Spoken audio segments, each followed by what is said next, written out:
Várias perguntas pelo Facebook da mesma indagação. Qual seria a tradução bíblica, a versão bíblica que eu recomendaria para a igreja? Bom, essa é uma boa pergunta. Acho que vale a pena a gente gastar aqui um minuto disso. Você primeiro tem que entender duas coisas que estão por detrás das traduções. Primeira é a questão do texto grego. Estou falando do Novo Testamento. Tá? Primeiro, tem no Antigo também, mas no texto grego do Novo Testamento essa questão se torna mais aguda. Você tem basicamente dois textos gregos. Você tem um que é chamado texto crítico, que é baseado em 3 ou 4 manuscritos mais antigos, datando do século 2, 3 e 4. E você tem o chamado texto majoritário, que é baseado na grande maioria dos documentos antigos, textos manuscritos antigos, mas que datam de bem mais cedo, bem mais tarde para nós, né? Datando aí do século 8, 9 e 10. Então, a pergunta é, o que está mais próximo do original? Os mais antigos ou a maioria dos manuscritos? E não tem uma resposta fácil, porque se você disser são os mais antigos, a pergunta é, esses mais antigos, datando do século 3º e 4º, por que eles foram preservados? Eles podem ter sido preservados, primeiro, porque eram bons, a igreja então valorizou, ou eles foram preservados porque eram ruins. O pessoal viu que eram cópias ruins e botou dentro de um vaso de barro lá e deixou, porque o texto bom era copiado até se gastar. Por isso que a gente não tem cópias do século I, II, porque elas se gastaram e se perderam de tanto serem copiadas. Se você tem manuscritos do século III e IV, é porque a igreja disse, esse texto é ruim. Né? Então, guarda aí em qualquer lugar. Então, você pode interpretar de maneiras diferentes a questão da antiguidade. Então, você tem competindo dois textos, o chamado majoritário e o texto crítico. O crítico é baseado nos manuscritos mais antigos e o majoritário, não está dizendo na maioria dos manuscritos. As nossas traduções, a maioria delas se baseia no texto. Todas as traduções, quase todas as traduções da Sociedade Bíblica, por exemplo, se baseiam no texto crítico. Almeida, atualizada. A corrigida se baseia no majoritário. E tem um estilo de tradução que eu vou falar daqui a pouco.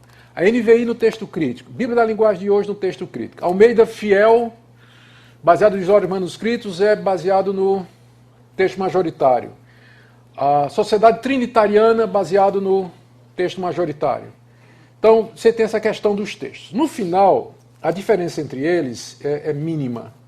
Eles vão divergir em questões que não afetam a teologia bíblica. As grandes diferenças são o final de Marcos 16, o trecho da mulher adúltera, a chamada Coma e o Aneus, que é 1 de João, capítulo 3, capítulo 5, que fala 3 dão testemunho no céu, 3 dão testemunho na terra, que é uma prova da Trindade. Nenhum desses textos, se tirados, vai afetar a nossa teologia bíblica. A gente tem outras maneiras de provar a Trindade, o texto da mulher adúltera não prova nada que não tem em outros lugares, e o final de Marcos 16, que manda pregar o evangelho, que vai ter sinal e prodígio, você encontra no livro de Atos. Então, nenhuma dessas diferenças afeta a teologia bíblica como um todo. Então, essa é a primeira boa notícia. Segunda questão que tem que ser levada em consideração quando você está avaliando traduções é que existem dois métodos de tradução. Um é chamado de equivalência formal, em que você transmite palavra por palavra. Palavra por palavra. Então, você vê a palavra no hebraico e qual seria o equivalente daquela palavra no português. Você traduz palavra por palavra, dando o sentido de acordo com esse relacionamento de palavra com palavra, é chamada equivalência formal. Então, por exemplo, no hebraico está dizendo assim, ou no grego, né? Amai-vos uns aos outros com entranháveis afetos. Essa é uma tradução formal, porque a palavra entranhável, splagna no grego, significa tripa. Né? Então, daí entranha. Então, traduziu como está no grego. A pergunta é, quem lê hoje, amai-vos com amores das tripas, entranháveis, faz sentido para hoje no português? Mas é uma tradução fiel, não é? Fiel porque traduziu literalmente, mas se torna infiel. Porque o sentido é você ter que se amar de dentro, né? Com tudo que você é. Então, se uma tradução for amai-vos de coração, é mais fiel do que dizer amai-vos com as suas tripas, embora o grego esteja dizendo amai-vos com suas tripas. É porque naquele tempo se pensava que a sede das emoções era a tripa. Porque, convenhamos, quando dá uma emoção, qual a primeira coisa que é afetada?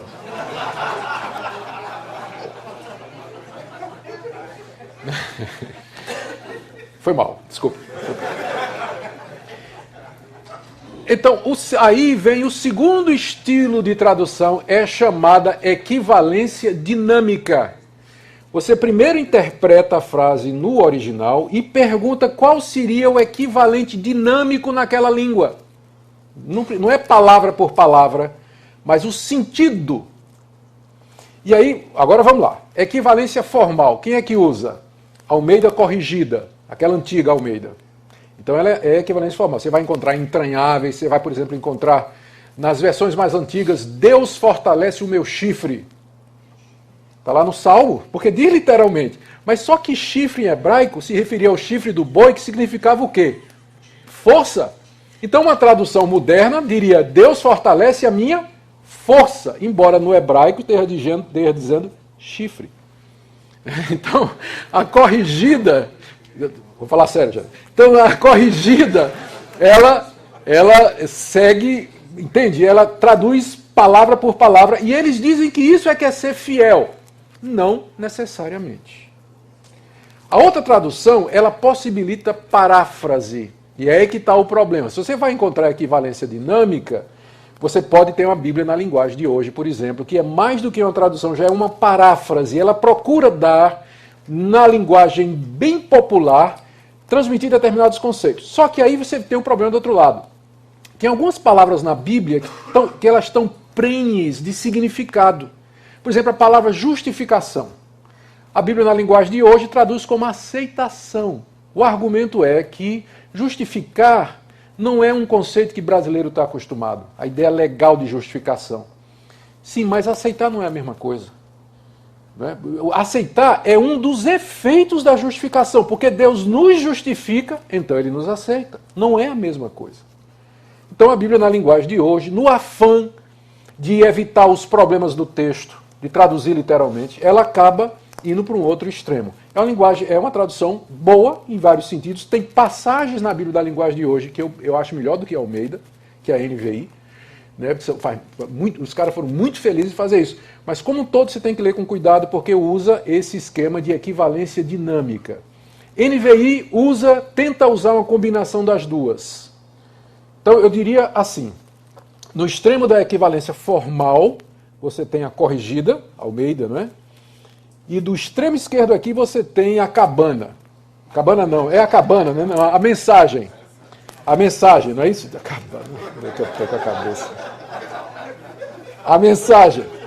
Então, aqui, vindo de cá, do formal para a equivalência dinâmica, você tem a corrigida e você tem a mensagem. Aí você vai ter a Almeida atualizada e as parecidas com ela, NVI, Bíblia na linguagem de hoje, e aí a mensagem. Então, pergunta, o que você deve usar na igreja? Resposta, depende para quê? Para pregar, eu prefiro aquelas que usam o texto crítico e um método de equivalência que mistura a formalidade e a equivalência. Então, NVI e Almeida. Então, eu acho que as duas são boas para pregação, para exegese e para estudo. Tem as duas, estude as duas, eu prefiro Almeida. Mas gosto de ler também na NVI. Tá bom? Se você quer usar outras traduções para comparar, então eu pegaria a corrigida, que tem uma versão bem formal, a equivalência formal, e pegaria a mensagem ou a Bíblia na linguagem de hoje. Para você comparar, apenas para comparação, mas para trabalho pastoral, eu recomendaria Almeida e a NVI. Almeida em primeiro lugar, né, atualizado, e NVI também em segundo lugar. Tá bom? Essa é a resposta que eu daria.